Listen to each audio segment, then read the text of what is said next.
Hey, you guys, it's me, and I'm going to do part 7 of Journey of the Soul. And in this part, we're going to talk about transcendental souls and infinite souls, and that will cover all 7 soul ages, okay? So let's get into transcendental souls. Transcendental souls can see beyond the programming and conditioning. They are able to rise above or see beyond the personality and the illusions that runs this physical plane. Remember what I said about programming and conditioning, how between the ages of 0 to 7, we're in a hyper state of hypnosis. So we're like constantly, we're just under hypnosis. Kids are that age, during those ages, they're just in a theta state. Okay, so when you're in the theta state, that is when you are able to program your mind. So between the ages of 0 and 7, our mind is being programmed by our environment about from the things that are happening around us.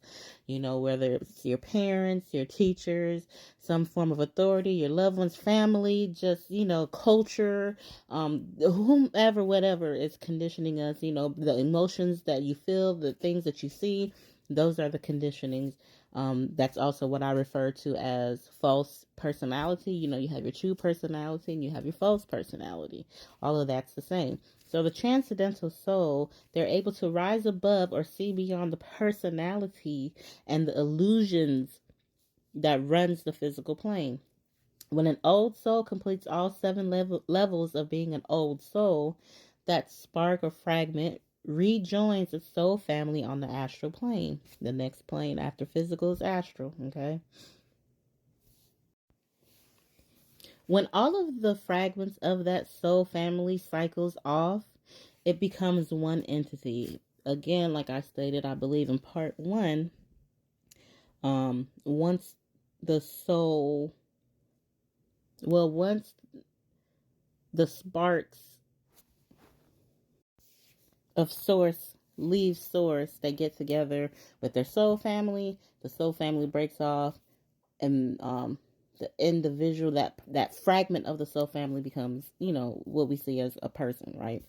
um when the when the last person cycles off of that entity, of that soul family, that entity then gains experiences by lessons on um the higher planes of existence. So when all of the fragments of the soul family cycles off, it becomes one entity, and that entity gains experiences by the lessons of all of the fragments together now. So whatever fragment A, B, C, D, E, F, G experience, once they come together with all of the family, they have all those experiences and lessons of everyone. It's just there. It's just knowledge that's shared between that family, right?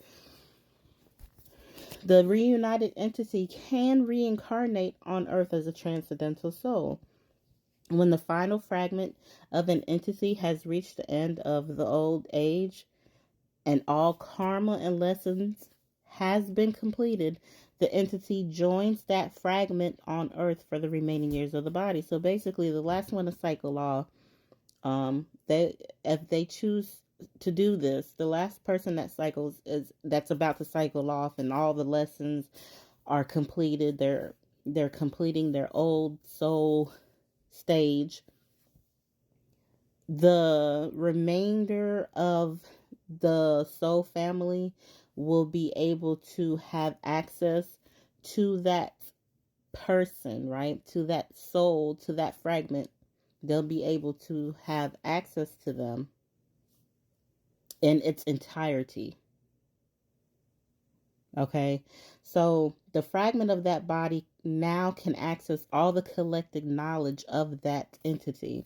The transcendental soul is a teacher who comes for a specific purpose. The soul makes way for an infinite soul to come. So, transcendental souls experience others as themselves. They understand there's not a separation, okay? They experience others as themselves and have a ton of great wisdom. They usually don't claim a religion, but are recognized as being teachers and spiritual leaders. Now, let's get into the infinite souls. When the infinite souls comes to earth, they make a huge impact that lasts thousands of years. Their birth is usually mystical, anticipated, felt, and prophesied before their arrival. Like the transcendental soul, the infinite soul can manifest through the body of a seventh age soul or through like the old soul, just like the transcendental soul. The old soul cycles off and allows the infinite soul to step in.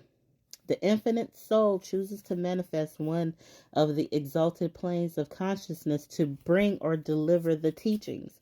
So, for example, Buddha chose the Buddhaic plane and brought about the teachings of oneness. Christ chose the Messianic plane and brought about the teachings of love.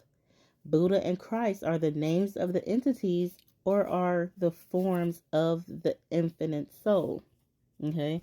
And that's it. That's transcendental souls and that's infinite souls. And that concludes the soul ages, okay, of the souls. Um, I'm not sure exactly. I'm thinking I'm going to get into the personalities next because I know I talking about the personalities. We'll see. So stick with it. There's more to come. But as far as the soul ages, we have gone through them. And again, I might even go into more detail. We'll see. But you now know there's the infant's soul stage, there's the baby, there's young, there's mature, there's old, there's transcendental, and there's infinite. Okay. Well, that's it. Until next time, stay tuned for part 8. Okay. One love, y'all.